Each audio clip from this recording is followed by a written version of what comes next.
E é feito de tinta acrílica, né? É, orgânica. Tudo muito orgânico, muito natureza. E não pode tocar, tá? Don't touch, it's art.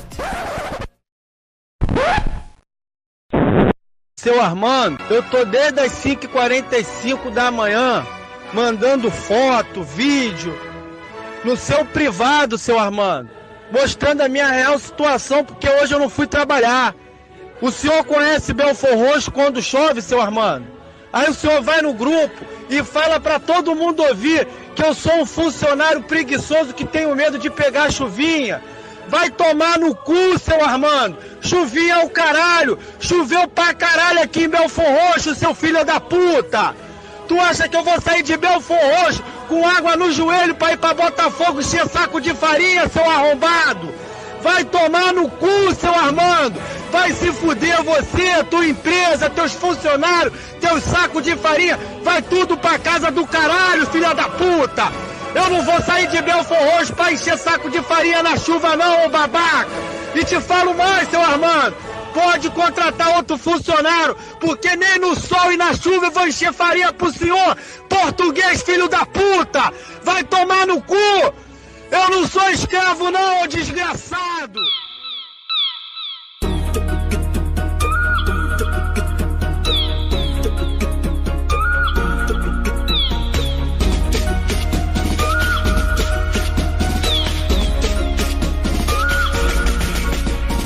Se eu tiver que passar pelo vale da sombra e da morte, não temerei mal algum, porque Deus está comigo. E não me deixe cair em tentação, me livra do mal, Senhor, me proteja do perigo. Se eu tiver que passar pelo vale da sombra e da morte, não temerei mal algum, porque Deus está comigo. E não me deixe cair em tentação, me livra do mal, Senhor. Eu vi a luz do sol no brilho da metralhadora. Essa brava protetora fecha o corpo do garoto, põe a guia no pescoço. Revoltado com tudo e com todos, guardião do morro. Entorpecente, residente é o seu nome. E aí, gente perdida? Tá começando mais um Não Pode Chorar. Eu sou o Rodrigo Hipólito e este é um spin-off do Não Pode Tocar. Aqui nós reclamamos de algumas desgraças da vida e tentamos pensar maneiras de lidar com elas. A gente até tenta manter o bom humor, mas nem sempre dá, né? Os temas do Não Pode Chorar, eles costumam vir das nossas memórias e impressões sobre o que tem acontecido à nossa volta. O tema deste episódio, ele já estava separado faz uns meses, mas provavelmente ele iria num caminho muito diferente se fosse produzido em outro momento. Nessa semana, o músico Evaldo dos Santos Rosa foi assassinado pelo braço armado do Estado brasileiro. O carro em que ele seguia com a sua família foi fuzilado com 80 disparos feitos por soldados do Exército. Quando a sua esposa saiu do carro, aos prantos, e foi pedir ajuda os mesmos soldados, talvez sem perceber que eles é que haviam matado o seu marido, eles não apenas não prestaram ajuda, como riram e debocharam da morte dele. Depois disso, o exército ainda inventou a mentira de que o Evaldo havia atirado nos soldados. Infelizmente, essa é mais uma das centenas de assassinatos de pessoas negras cometidos pelo exército brasileiro só esse ano, só no Rio de Janeiro. Não há pedidos de desculpas, não há tentativa de mudar a tática, porque no fim das contas, esse é um projeto posto em prática de exterminar a população negra e fazer isso através dos próprios pobres, que se tornam policiais e soldados para tentar escapar da exploração econômica que cria a miséria e o desalento. Então sim, esse programa ele será um pouco mais pesado, mas a intenção é que a gente consiga trazer algumas reflexões sobre alguns pontos que envolvem não só esse acontecimento, mas toda essa situação. Eu sou mestiço, um negro indígena de origem pobre. Eu detesto lembrar da minha infância e da minha adolescência, e eu devo repetir isso algumas vezes durante o episódio. Por eu ter tido as oportunidades e o apoio, que permitiram que o meu esforço recebesse algum tipo de reconhecimento, eu pude estudar e trabalhar fora da contravenção e do crime desde cedo. Depois de formado e de me inserir no meio acadêmico, todas as vezes em que o extermínio, o genocídio da população negra e pobre não pode ser abafado, não só minhas memórias brotam, como eu tenho que ouvir incontáveis arroubos de blá blá blá intelectualista. Meus colegas de profissão, professores e professoras, que em sua grande maioria nunca viu um amigo ser humilhado e apanhar só por ser preto e pobre, que nunca precisou se preocupar com a comida de amanhã, só conhece a violência pelas mensagens de WhatsApp e pelo jornal sangrento, esse pessoal resolve abrir a boca para explicar como que os pobres de periferia deveriam viver. Por isso, é preciso que os pobres assumam posições de poder político, intelectual e financeiro, porque enquanto os nascidos em berços de ouro, prata e bronze continuarem no comando, eles vão continuar a fazer merda até quando tentam ajudar. E não basta que os pobres assumam o poder. É preciso que, ao assumir o poder, não se reproduza as mesmas visões e comportamentos dos sacos de merda que estão lá agora. Quando eu comecei a pensar esse episódio, ele seria até mais pesado do que, na verdade, será. A realidade, ela já é tensa demais e já nos dá material para pensar, reclamar e sofrer o suficiente. Eu desisti de contar muitas histórias sobre as partes mais tristes e desgraçadas da minha infância e da história da minha família, porque quando eu comecei a fazer isso eu percebi que eu ainda não consigo.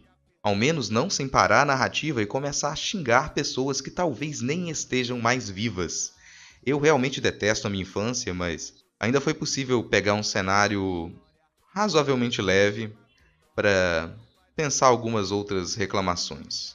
Eu tinha me esquecido daquela paisagem e ela veio à tona de uma vez outro dia, quando eu desci do ônibus na volta do trabalho e eu senti aquele cheiro.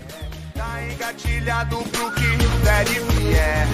Se eu tiver que passar pelo vale da sombra e da morte, não temerei mal algum, porque Deus está comigo. E não me deixe cair em tentação. Me livra do mal, Senhor, me proteja do perigo. E se eu tiver que passar pelo vale da sombra e da morte, não temerei mal algum, porque Deus está comigo. E não me deixe cair em tentação. Me livra do mal, Senhor.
O cheiro daquele bar de velhos perto de casa fazia o quê?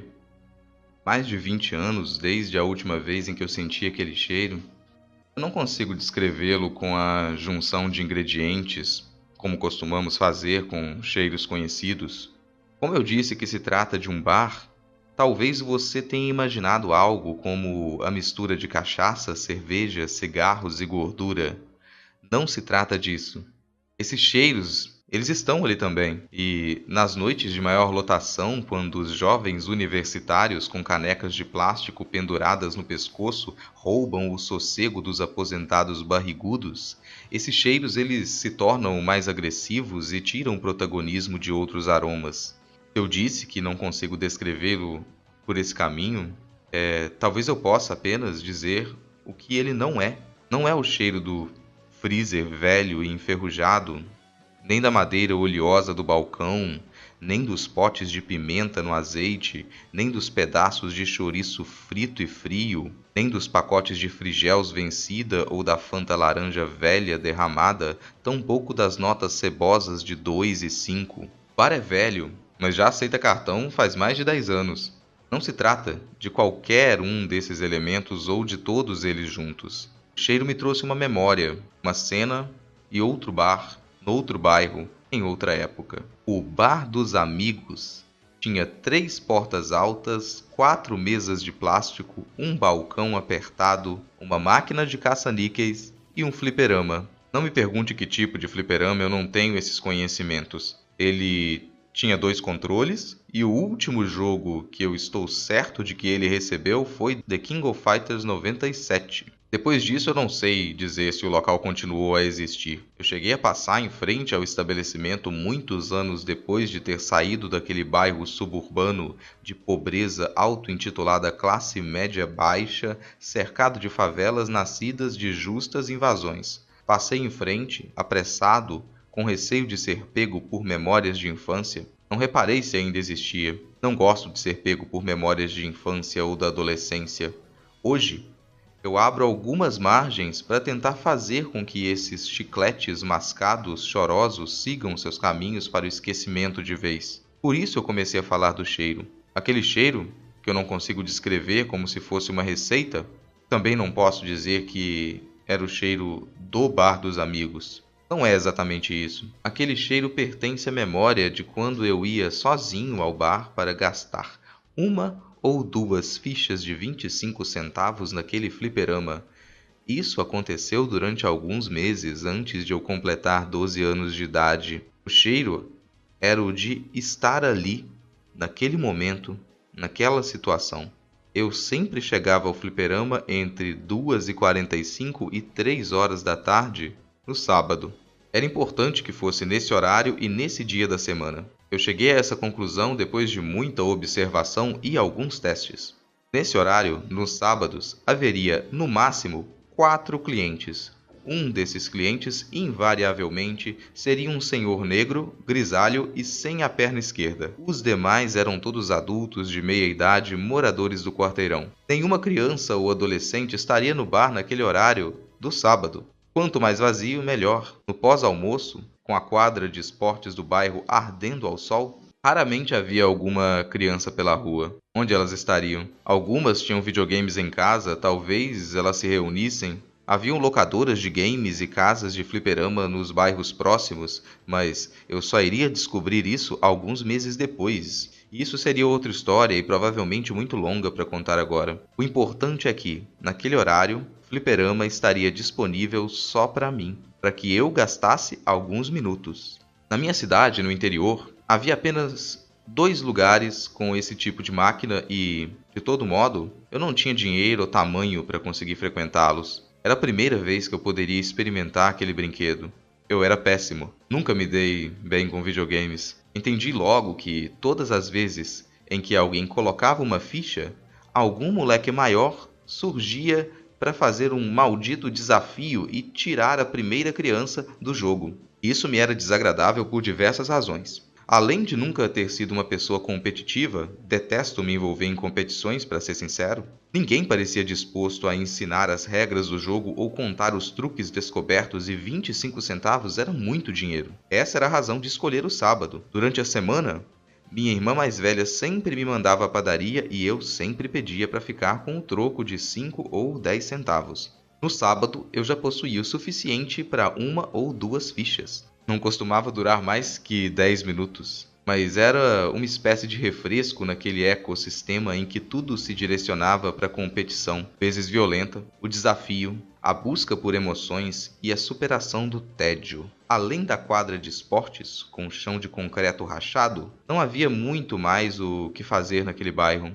A quadra, nos melhores horários, estaria ocupada por adolescentes mais velhos, jovens e adultos eternamente desempregados. Como resultado, as crianças inventavam seus jogos e brincadeiras que se espalhavam por quase todas as ruas do bairro, divididas em grupos, sempre com o objetivo de derrubar os grupos inimigos. Fosse pela posse de um objeto símbolo de vitória ou pela captura e, por vezes, agressão dos adversários, verdadeiras táticas de guerra eram utilizadas para fazer o melhor uso das ruas de terra, de paralelepípedos ou asfaltadas, de casas abandonadas, de quintais com pés de jamelão, de garagens soterradas de tranqueira, de cercas de estaca cobertas de limo, terrenos baldios tomados de mato alto e das fronteiras com a área da siderúrgica de um lado e o rio Valão do outro. Eu demorei um pouco para me habituar a ser pobre naquele lugar. Meu entendimento da postura de pobre foi formado numa cidade do interior com menos de 25 mil habitantes. Só naquele bairro da cidade grande já devia ter metade dessa gente. As ruas próximas eram um enorme quintal, como sempre foi. O cuidado deveria vir ao passar por outro bairro na volta da escola, ou em algum passeio arriscado depois de certo horário, para evitar chegar todo quebrado em casa. As crianças e adolescentes entediados de depois do rio Valão e dos grandes canos da companhia de água eram outro universo, idêntico ao nosso, mas separados como inimigos. Os desastrosos encontros, quando não se davam numa rua afastada para acertar contas e manter os limites, ocorriam no baile, perto da rodovia. Em alguns casos, algumas regras ditas e não ditas deveriam ser seguidas e todos saíam inteiros, ainda que muito machucados. Alguns poucos moleques tinham passe livre e eram bem quistos em quase todos os bairros que se amarravam naquele mar de casas baixas, por amizades variadas, funções e habilidades, por dívidas pessoais, por atitudes de respeito, muitas regras para enfrentar e superar o tédio. Quem competia dentro do bairro se unia para enfrentar os bairros ao lado e todos pareciam, no fim das contas, e no entendimento de suas próprias regras, do mesmo lado, contra alguma coisa maior. Era curioso como todos, independente do grupo ou do bairro, corriam quando a polícia passava. É que nem sempre a polícia seguia as normas de brigar, mas deixar voltar para casa inteiro. Isso era confuso. Eu não sei se todos se uniam contra a polícia. 3 dos vizinhos próximos eram policiais e eles brincavam na mesma quadra. O carro da polícia deu carona para o meu colega e o levou com a professora até o posto, quando ele quebrou o pé pulando o muro da escola. E eles nem brigaram com ele. Mas isso foi antes da quadra ficar mais vazia, meio abandonada, de uma parte da garotada parar de aparecer para correr pelo bairro ou pegar a ficha do desafio no fliperama. Algumas crianças eu não via mais e outras não pareciam as mesmas. Isso foi quando construíram um prédio de apartamentos com 2 blocos perto da ponte que atravessava o rio Valão. Umas 10 ou 12 famílias se mudaram para lá e quando aquelas crianças apareciam na quadra, a gente não gostava mais delas, ao menos não do mesmo jeito. Era como se elas tivessem cometido uma traição quando se mudaram para os apartamentos. Mais que isso, era como se elas tivessem perdido a dignidade e passado para o outro lado. Um mundo que queria ser maior, mais forte, mais importante e dominar o nosso. Isso talvez fosse muito, mas era uma impressão que se tornou inegável quando nós notamos que os moradores do prédio tinham permissão para vir brincar na quadra, mas nós não tínhamos permissão para brincar na área do prédio. O bairro ficou ainda mais entediante. Não havia mais crianças na rua e nem era apenas nos sábados após o almoço. Uns 10 anos depois, eu encontrei um dos moleques que morava em uma casa de madeira próximo ao rio Valão. Não consigo me lembrar do seu nome. Eu estava perto do fim da graduação, trabalhava num espaço cultural no centro da capital. Foi ele quem me reconheceu. Eu demorei para me localizar. Ele era o trocador do ônibus e parecia muito feliz de ter me encontrado. Ele me deu os parabéns porque eu ia me formar, disse que eu sempre fui muito de estudar, que todo mundo me achava inteligente e que eu fiz certo em ter saído do bairro. Em 40 minutos de conversa, até o terminal, nós revisamos o destino tomado por cada um dos amigos de infância. Como um soco duradouro no estômago, eu me senti o traidor. Eu era aquele que fugiu.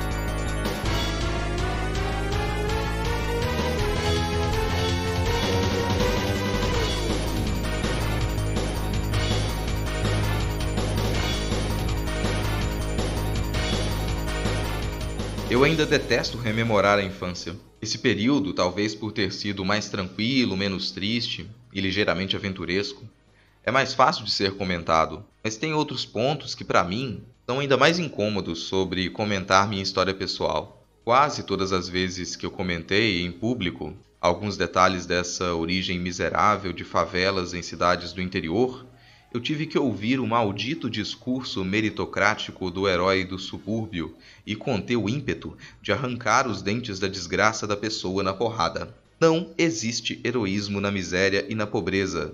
Não existe heroísmo e ponto. Ninguém consegue sair de uma condição de opressão simplesmente por seu esforço próprio sem deixar partes importantes de si mesmo para trás, mortas. O que mais me irrita não é ter sentido fome, ter visto meus familiares sentirem fome, ter me esforçado 100 vezes mais que as crianças riquinhas daquela cidade de merda do interior, ter fugido de lá e novamente fugido do subúrbio, ter meus colegas arrastados para a poça da desistência, da subserviência e da arrogância ignorante do fanatismo religioso, todos amarrados pelo cansaço, a mágoa ou falsas promessas de uma vida melhor. O que mais me irrita não é ouvir esse discursinho de superação vindo de professores e universitários que só conhecem a crueldade desse sistema de valores através das telas da TV, do cinema e das páginas de livros e revistas que exibem estéticas requintadas e conceitos lapidados, poéticos e limpos. Para quem está olhando de baixo, essa galerinha que acha que sabe qual é a salvação do pobre pode ser só o carinha da cultura, o carinha estudado. O que mais me irrita é que essa porra desse discurso serve para cooptar o pensamento da própria população pobre, miserável e explorada. O sujeito se ferra a vida inteira e quando consegue assumir uma posição de poder, é obrigado a defender que a classe explorada e miserável tem que se esforçar mais. Se você é esse sujeito, eu vou lhe dizer de modo educado, talvez você tenha mesmo chegado a uma posição de poder sem a ajuda de ninguém, embora isso só seja possível caso você viva num planeta só seu, sozinho. Mas, digamos que você chegou onde está agora apenas pelos seus próprios esforços. Você é um verdadeiro herói, seu heróizão. Se você chegou aí, onde você está, com muito sofrimento, e você ainda acha que todas as pessoas que saíram de onde você saiu devem passar pelo mesmo sofrimento, você é um escroto sádico burro pra caralho. Pelo visto, você perdeu muita coisa no caminho. Talvez tenha perdido parte da sua humanidade. O certo é que você foi iludido e está invertendo os polos. Você quer se vingar pelo sofrimento que passou? Eu não vou ser moralista e dizer que você não deve se vingar. Mas te vingue de quem te fez mal, seu saco de merda. Quem fez você passar por toda essa porcaria foi esse modo de vida burro que dá prêmios de consolação para a dor e para o sofrimento. Quem fez você passar por isso não foi a mesma galera que tá lá dentro do poço e correndo o risco de ser arrastada ainda mais profundo. Sofrimento não injeta motivação em ninguém. Honestamente, não é tão simples assim. Não adianta você deixar de culpar as pessoas pobres pela existência da pobreza. Existe um probleminha maior quando as pessoas são acorrentadas ao desejo de enriquecerem para repetirem as mesmas práticas responsáveis por sua opressão. Você não deve tratar a pobreza e tudo o que nasce dela como uma doença, pois não é isso. A pobreza é criada pelo acúmulo de riqueza do outro lado da balança. E por favor, não parta do princípio de que é preciso levar cultura e conhecimento para as pessoas pobres para que elas se libertem das correntes. Se você pensa assim e continuar a pensar assim após esse episódio, minhas sinceras orações já estão indo com um pedido para que você morra antes do Natal. Primeiro, porque pessoas pobres e oprimidas não acorrentaram a si mesmas, não são burras e não precisam que você pegue em suas mãos e lhes mostre o caminho da luz. A desgraça da iniciativa de levar arte para as comunidades que não têm acesso à cultura foi uma das primeiras merdas que eu vi dentro de salas de aula da academia. Você consegue perceber por que essa frase é uma merda? Essa frase e esses esforços sequer escondem a sua estratégia de continuar o processo de colonização cultural e epistêmica das comunidades que brotaram das raízes africanas e indígenas. Há práticas culturais que nasceram e se desenvolveram da e na miséria. Elas são formas de resistência por si só. Essas práticas guardam o desejo de derrubar as estruturas feitas para subjugá-las. Essas práticas são fortes, potentes e assustam tanto que os filtros do poder hegemônico sempre vão tentar pintá-las como desprezíveis e vazias até conseguirem roubá-las, deturpá-las e usá-las em seu proveito. É assim com o samba, com o funk, com o picho, com a plumária, com tatuagens, com a pintura corporal e tudo aquilo que um dia é visto como sujo, marginal e perigoso, e no outro é vendido como algo lindo e caro no corpo de uma pessoa branca nas páginas de uma revista assinada por um público seleto. Se você não veio da pobreza e quer fazer alguma coisa, primeiro, cale a boca e escute quem veio de lá e também não se ache herói. Você já leu todos os seus filósofos franceses que te explicam como que é o mundo? Ótimo! Agora, deixe-os guardados na sua prateleira de lombadas bonitas e deixe a realidade te contar um pouco de como as coisas são antes de pegar essas ferramentas e tentar explicar o que é cultura popular para quem vive cultura popular. Ah, mas quem pode falar pelos pobres se os pobres não têm voz? Deixa de ser estúpido. O pobre tem voz e você vai ouvir quando parar de tentar falar por cima dele. Por mais bem intencionado que você seja, quando você acredita saber qual é o melhor caminho para os povos negros, indígenas, pobres e miseráveis, sem você ter essa origem e se entender como parte dessas comunidades, você encarna a arrogância das autoridades, acadêmicas, políticas, ricos e classe média, que encaram os pobres como objeto de estudo, como coitados esperando a chance de reproduzir a postura dos ricos, ou como uma doença que precisa ser curada. E se você não entende isso sem expressões pragmáticas ou pós-modernas, quando você age assim, você só ressalta e alimenta o papel da ética protestante neopentecostal nesse processo de colonização de desejos. Algo similar pode ser percebido no ideal de formação política que alguns setores ditos progressistas e revolucionários professam, ao usarem expressões como, abre aspas, esquerda cirandeira, fecha aspas, para criticar a militância que se aproxima de comunidades periféricas e marginais através da valorização de práticas locais, essas pessoas cometem um erro duplo. De um lado, ofendem as comunidades, por deslegitimarem suas práticas culturais como práticas políticas de formação. De outro lado, dão a entrever que consideram mais adequada uma intervenção autoritária para mudanças no cenário político. Eu digo que dão a entrever uma defesa do autoritarismo, pois desconsideram no processo revolucionário a participação ativa da população pobre e marginal. Uma mudança que parte de cima, mesmo com a intenção desagradável de salvar o povo, continua a negar o poder para esse povo. Antes de fazer qualquer crítica ao modo como acontecem os diálogos, a formação e/ou conscientização política entre organizações partidárias, grupos engajados e comunidades, pense mais de 2 vezes se você tem o direito de se colocar no papel de representante das vozes daquela população. Agora há pouco eu comentei da canalice da ideia de levar a arte aos pobres, e isso está ligado com a separação e a deslegitimação da arte produzida por pobres, negros, indígenas e quaisquer comunidades não europeias que não se enquadrem em seus paradigmas e na sua história da arte. Desde que a família real portuguesa fugiu de Portugal para o Brasil no início do século XIX, nós passamos por mais um processo de invasão colonizadora. Dessa vez, essa invasão e essa colonização se aceleraram no âmbito cultural. Sempre houve produção e práticas que poderiam ser consideradas arte nas Américas. No caso do Brasil, depois que artistas fugidos da França chegaram para formar nossa primeira Academia de Artes e Ofícios, ocorre uma cisão entre a arte acadêmica, tida como verdadeira e oficial,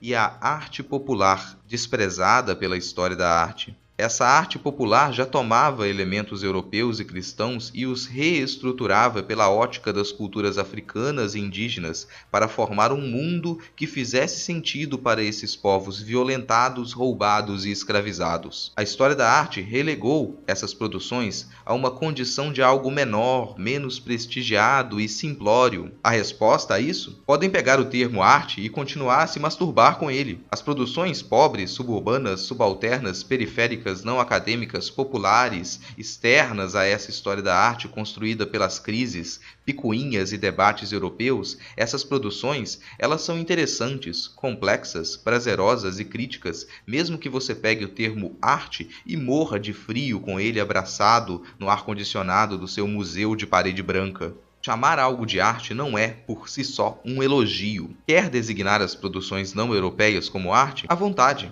Apenas tome o cuidado com duas coisas. 1. Não venha defender que elas precisam desse carimbo para valerem a pena serem pensadas, fruídas e apreciadas. E 2. Não use os parâmetros de juízo próprios da história da arte tradicional para julgar suas competências e o seu valor. Hoje, negros, indígenas e pobres chegam à academia. Essa parece ter sido a única maneira de exigir que se deixe de estudar a cultura popular como algo exótico, primitivo, instintivo e negativamente infantil. Mas esse não deveria ser o único caminho e não será. Não deve ser necessário fazer parte das instituições de autoridade reconhecidas para que o seu conhecimento e suas práticas sejam considerados de modo pareado com aquelas da ainda cultura hegemônica. Para usar a expressão que a Alana trouxe no último episódio sobre crise estética na crise política, a intelectualidade orgânica não tem a obrigação de se explicar para a academia e tem todo o direito de não colaborar para que seus conhecimentos sejam instrumentalizados por essa mesma academia. Se você não quer reproduzir a lógica da colonização, pode começar deixando de considerar o pensamento produzido pelos colonizadores como algo tão interessante e tão complexo assim. Hoje, eu realmente acredito que a população explorada vai chegar cada vez mais às posições de poder. Esse me parece ser o único caminho viável para resolver tantos problemas criados pela burrice dos colonizadores. Se você não é de origem pobre e você quer ajudar nesse processo de libertação dos povos explorados, tem um jeito muito simples: não atrapalhe. Se você faz parte dessas populações exploradas e chegou a uma posição de poder, por favor, não se esqueça, a libertação vai acontecer quando o sonho do oprimido for acabar com a opressão.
Deixa os garotos brincar, deixa os garotos brincar, deixa os garotos brincar, deixa os garotos brincar, deixa os garotos brincar, deixa os garotos brincar, deixa os garotos brincar, deixa os garotos brincar, deixa os garotos brincar, deixa os garotos brincar, deixa os garotos brincar, deixa os garotos brincar.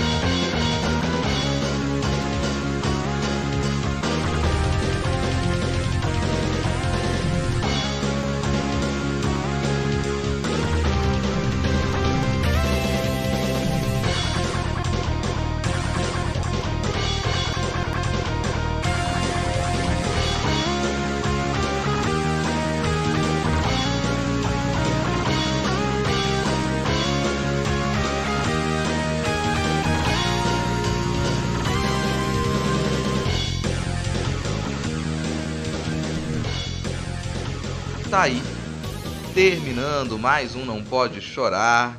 Eu espero que essa mensagem tenha sido minimamente edificante e que isso te dê mais raiva do que tristeza. Se você gostou ou se você não gostou do episódio, compartilhe mesmo assim nas redes sociais. Essa já é uma ótima maneira de apoiar o nosso podcast. Caso você possa contribuir financeiramente para manter este projeto, no final da postagem deste episódio você encontra o link para o nosso PicPay. Por enquanto, nós abrimos apenas a categoria de R$5, mas a expectativa é que nas próximas semanas a gente abra também um Apoia-se e crie novas categorias com brindes para quem puder contribuir. Novamente, se você não puder colaborar financeiramente, ajude com a divulgação deste e de outros podcasts que você escute. Isso ajuda muito a produção de conteúdo independente. O Não Pode Tocar está disponível em todos os agregadores de podcast, também no Spotify, no YouTube e até para assinar por e-mail. Avalie a gente no seu agregador favorito, pois isso facilita para que a gente seja recomendado para outros ouvintes. Aproveite e siga o Não Pode Tocar no Twitter e no Instagram pelo @NãoPodeTocar, lembrando que o D de pod é mudo. Na postagem você também encontra os links para os perfis pessoais de todas as criaturas que compõem a equipe do Não Pode Tocar e também para o site Nota Manuscrita, onde você encontra mais algumas das nossas produções como contos, artigos, crônicas, ilustrações, fotografias, vídeos e outros trabalhos de arte. Você também pode entrar em contato com a gente pelo e-mail naopodetocar@gmail.com, sempre com o D de pod mudo. Eu vou deixar também alguns links que talvez você considere interessante. São alguns stories que a Sabrina Fernandes fez sobre a impropriedade da crítica à chamada esquerda cirandeira, o nosso episódio sobre crise estética na crise política, que dialoga bastante com o que eu falei aqui, e também o episódio sobre funk do podcast chamado Benzina no Meião, que é um conteúdo fundamental de ser ouvido. Eu espero que você não tenha cansado da minha voz. Por hoje é só. Se nada der muito errado, semana que vem a gente tá de volta. Valeu, falou!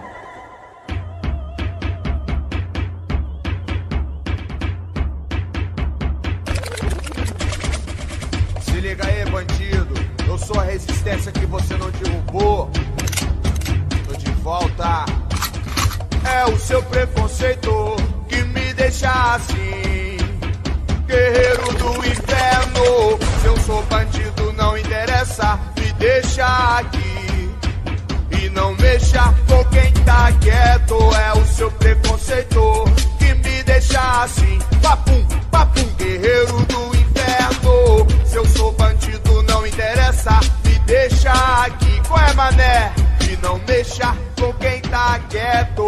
Brasil, terceiro mundo, país capitalista. E não me enche o saco, seu boyzinho racista, que só tem a TV como fonte de informação e vive imitando os playboy da malhação. Olhe bem pra você mesmo antes de vir me julgar e ver se entende uma coisa: eu jamais vou recuar. Tô na firmeza, eu tô de bicho por uma vida melhor. E se entrar no meu caminho, vai ficar só o pó. É o seu preconceito que me deixa assim, guerreiro do inferno. Se eu sou bandido não interessa, me deixa aqui e não mexa com quem tá quieto. É o seu preconceito que me deixa assim. Papum, papum, guerreiro do inferno. Se eu sou bandido não interessa, me deixa aqui. Qual é, mané? E não mexa com quem tá quieto. Eu sou a resistência que a TV não invadiu. E que a Rede Globo vai pra puta que pariu. Enquanto eu tô na favela, vivendo inferno astral, você mexe a bundinha rebolando no vital. Tem até entrada VIP pra ficar na putaria. Só playboy se embebedando e se matando na orgia. Algema prende minhas mãos, meus dedos estão adormecendo. Prenderam o meu corpo, mas não o meu pensamento. É o seu preconceito que me deixa assim. Guerreiro do inferno, se eu sou bandido não interessa, me deixa aqui. E não mexa com quem tá quieto. É o seu preconceito que me deixa assim. Papum, papum, guerreiro do inferno. Se eu sou bandido não interessa, me deixa aqui. Qual é, mané? E não mexa com quem tá quieto. E não mexa com quem tá quieto. E não mexa com quem tá quieto. Você está interessado na pessoa, porque como é que você vai saber que isso vai ser duradouro ou não se você não tiver com a pessoa? Então acho que a princípio vai ter esse conhecimento. Olha, Xuxa, eu vou dizer para você com toda sinceridade, eu não dou em cima de nada, não corro atrás de nada. E tenho pavor de gente que sofre porque quer uma pessoa que não a quer. Sabe esse tipo de gente que fica correndo atrás de uma pessoa que não quer? Você nunca fez isso? Ah, não faço, mas nunca fiz e nem vou fazer. Deus me livre, eu tenho vergonha na cara. Imagina se eu vou gostar de uma pessoa que não gosta de mim, eu quero que ela faleça.